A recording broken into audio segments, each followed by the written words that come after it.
Program studi seni rupa murni, bagian dari jurusan seni murni, adalah unsur di dalam Fakultas Seni Rupa Institut Seni Indonesia Yogyakarta, sebuah institusi yang memiliki sejarah panjang.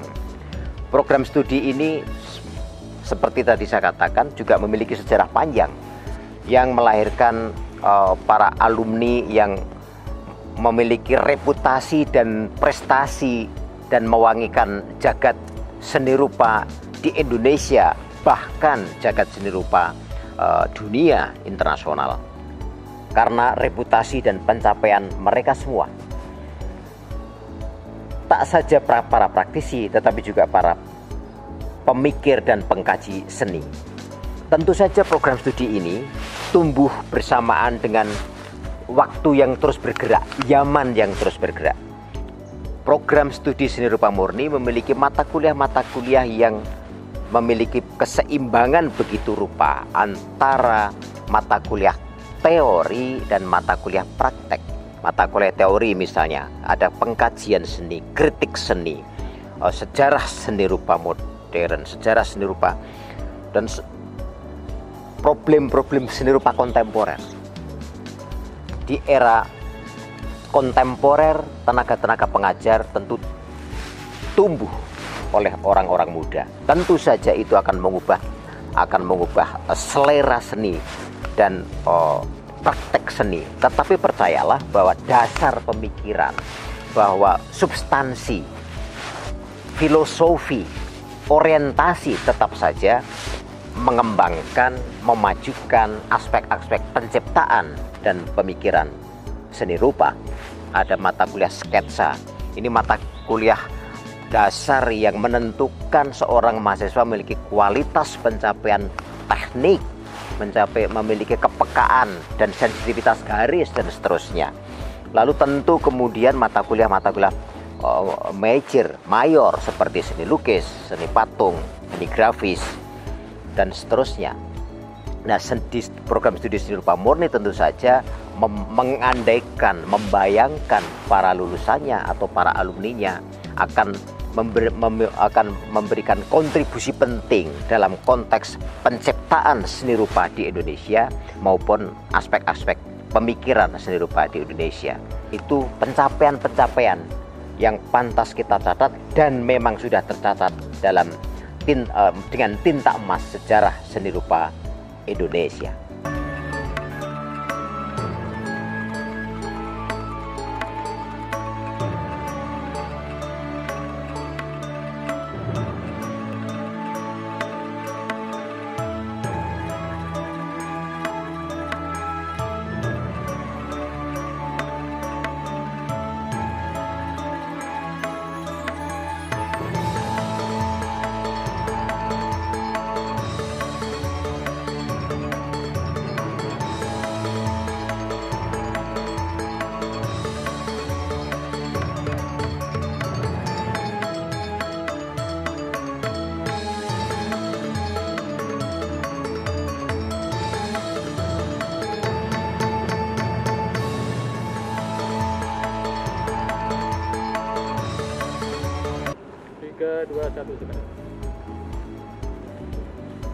Mulai saya bekerja di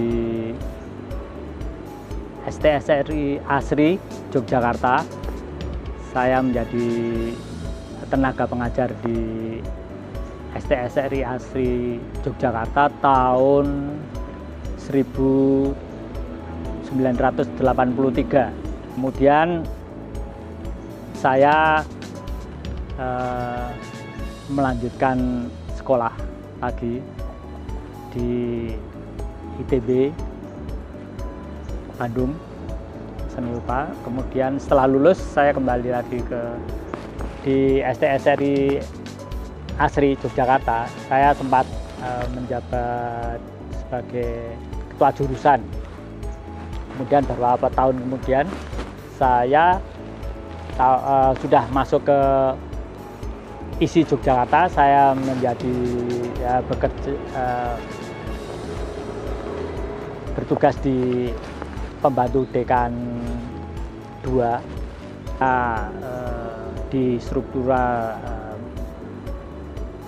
memangku amanah menjabat sebagai ketua jurusan. Setelah saya jadi ketua jurusan juga berikutnya berapa tahun kemudian saya menjadi pembantu dekan 2. Setelah jadi pembantu dekan 2, saya kemudian juga menjadi pembantu rektor 3 di ISI Yogyakarta. Kemudian setelah saya tidak menjabat sebagai pembantu rektor 3 bidang kemahasiswaan, saya kembali ke Fakultas Seni Rupa di program studi seni murni untuk mengajar. Pada tahun 2018 saya pensiun, kemudian berlanjut saya mengajar kembali sebagai tenaga dosen kontrak.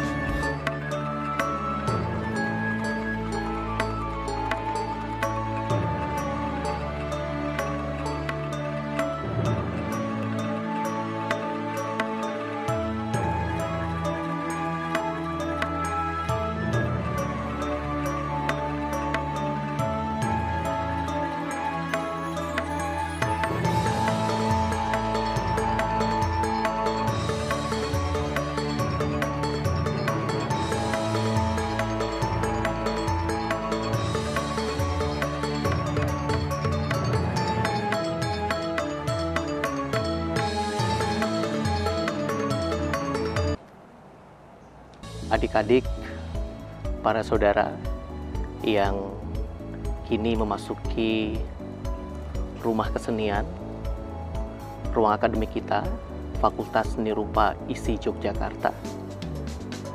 Di kesempatan yang berbahagia ini, saya ingin menyampaikan bahwa kalian ada di ruang yang akan kelak membantu kalian melihat kehidupan menjadi lebih humanis, melihat apapun yang di sekeliling kita, memperhatikan dengan sepenuh hati. Saya, Igede Arya Sucitra, dari jurusan Seni Murni, menyelami dunia kesenian itu adalah seperti menyelami samudera yang tanpa batas. Artinya bahwa banyak keindahan yang akan kita lihat, banyak keindahan yang akan kita temui di dalam proses kita melakukan pencarian di dalam dunia pendidikan. Bagaimanapun juga di sini, teman-teman dan adik-adik sekalian akan diberikan banyak sekali pengetahuan. Semua ilmu yang diberikan itu akan membuka perspektif adik-adik terhadap banyak hal. Sesuatu yang barangkali di dunia keseharian kita, benda-benda, manusia, makhluk hidup, atau apapun yang kita lihat hanya sebagai sekelebatan. Jarang kita perhatikan, jarang kita berikan detail-detail terhadap apapun yang kita lihat. Nah, kini di sini, di Fakultas Seni Rupa, di Seni Murni, baik lukis, patung, dan grafis, adik-adik akan diberikan bagaimana melihat semua benda itu menjadi sangat menarik. Melihat semua benda, semua makhluk, batu, tanaman, pohon, besi, karatan, dan apapun itu menjadi benda-benda yang nantinya menjadi artistik dan memiliki estetika di dalam karya-karya kalian. Di Seni Murni, karena dia adalah fine art, maka kreativitas diri kalian itu menjadi kunci, menjadi jantung di dalam kreativitas. Kreativitas yang kalian bangun itu adalah kreativitas yang nantinya membantu kalian menemukan esensi keindahan. Setidaknya esensi yang paling dasar adalah bagaimana kalian bisa menemukan kesadaran terhadap apa itu keindahan, apa itu konsep keindahan, dan bagaimana keindahan itu dengan kesadaran kalian, baik dengan teknik, dengan warna, dengan media, maupun dengan teori-teori itu menjadi sebuah bangunan karya yang indah. Bagaimana kalau jelek? Tidak apa-apa. Jelek itu atau karya yang buruk atau karya yang tidak menarik, di dalam dunia proses edukasi atau pendidikan itu harus terjadi. Sehingga jangan khawatir bagi yang belum memiliki kepercayaan diri penuh di dalam pendidikan seni murni, baik patung, grafis, dan lukis, jangan khawatir. Semua kekurangan, semua kesalahan, semua keburukan, semua hasil yang tidak menarik dalam proses kalian, itu adalah harta yang sangat penting. Yang kelak, itu menjadi representasi pengalaman kalian. Seperti yang saya sampaikan sebelumnya. Pengamatan atau memperhatikan segala sesuatu yang mendetail di sekeliling kita, itu akan memberikan pengalaman yang mendalam. Tidak ada pengalaman yang mendalam jika hanya melihat segala sesuatunya hanya sekilas. Pengalaman itulah yang akan kita godok sematang-matangnya, seterus-terusnya, dari Anda tidak tahu sampai Anda paham, dari Anda mungkin tidak perhatikan sampai Anda nanti mungkin stres. Karena demikian banyak hal yang akan kita pelajari. Realisme, surrealisme, dekoratif, tradisi, abstrak, new conceptual art, land art. Adik-adik sekalian, untuk menjadi yang kelak disampaikan dalam sebuah filsafat, seni itu menjadikan manusia lebih manusiawi. Atau membangun kesadaran kalian bahwa kita sebagai manusia, untuk menjadi manusia, kita harus dipenuhi dengan keindahan.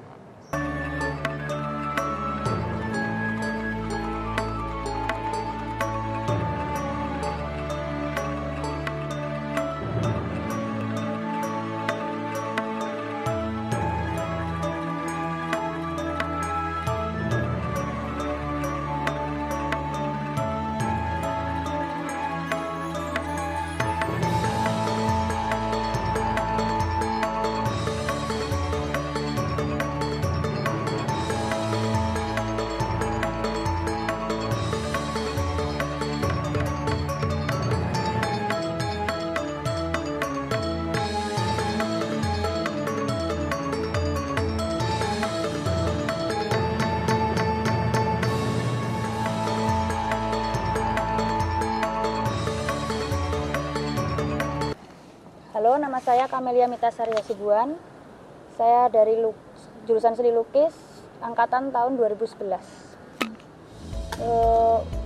Suasana di kampus ini untuk membuat jaringan di internal kampus ini, pengalaman saya dulu, kami membuat minimal itu komunitas satu jurusan dan satu angkatan, dan ternyata yang berjalan yang satu angkatan karena mungkin sering sama-sama satu belajar bareng.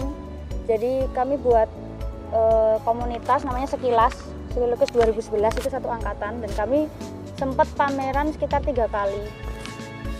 Dan di luar itu karena mahasiswi perempuan di sini minoritas, jadi angkatan saya dan 2 angkatan di atas saya memutuskan untuk membuat satu komunitas namanya Komunitas Tulang Rusuk.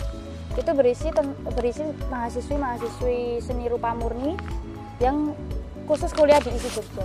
Jadi nggak ada dari kampus lain, itu khusus dari ISI Jogja, untuk membuat kami bisa eksis bukan cuma di kampus tapi juga di luar. Jadi dan sampai sekarang komunitas Tulang Rusuk masih berjalan, karena seharusnya tahun depan pameran, tapi karena corona diundur lagi.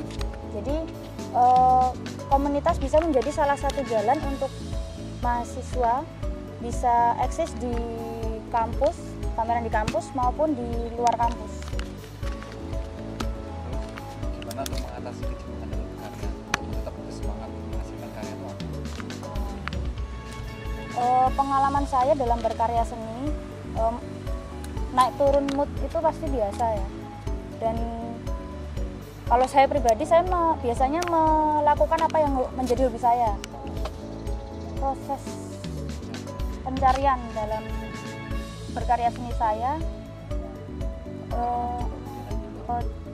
media lain enggak saya coba sih. Jadi karena kebetulan ayah saya juga pelukis surrealis, jadi memang dulu dari awal mulai serius melukis itu diajari basic realis dulu. Itu sudah wajib, dan kebetulan di rumah juga ada guru saya, jadi ayah saya sendiri.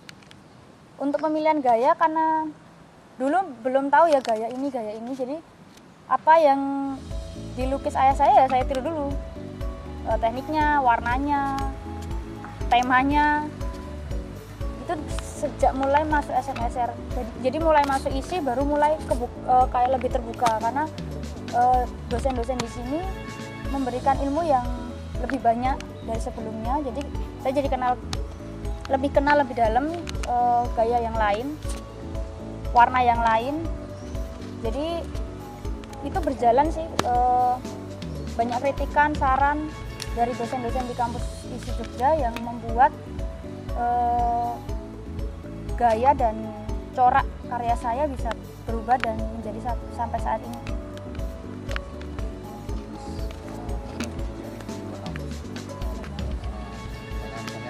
Awal mula pameran, pertama pameran gimana, sekarang ini terus berkelanjutan.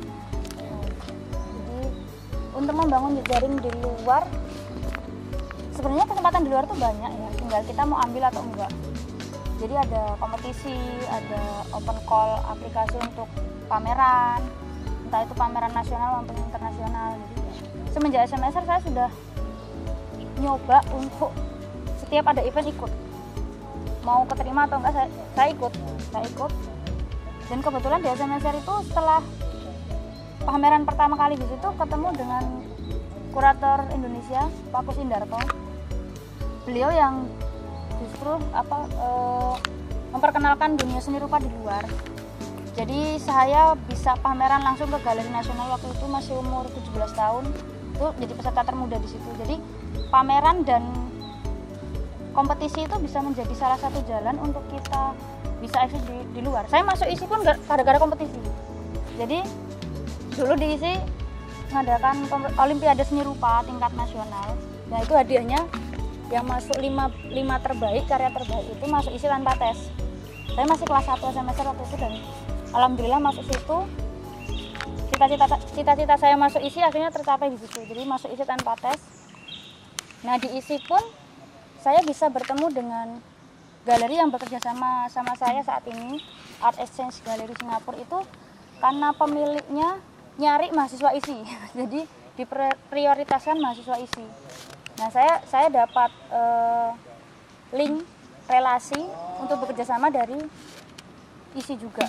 Jadi selain kita kuliah di ISI juga kompetisi dan open call pameran harus sering-sering diambil, entah diterima atau enggak, yang penting diambil aja. Pesan-pesan kok tua banget ya. Jauh lebih muda, yang angkatan 2020 loh. Bedanya udah hampir 9 tahun. Oh iya.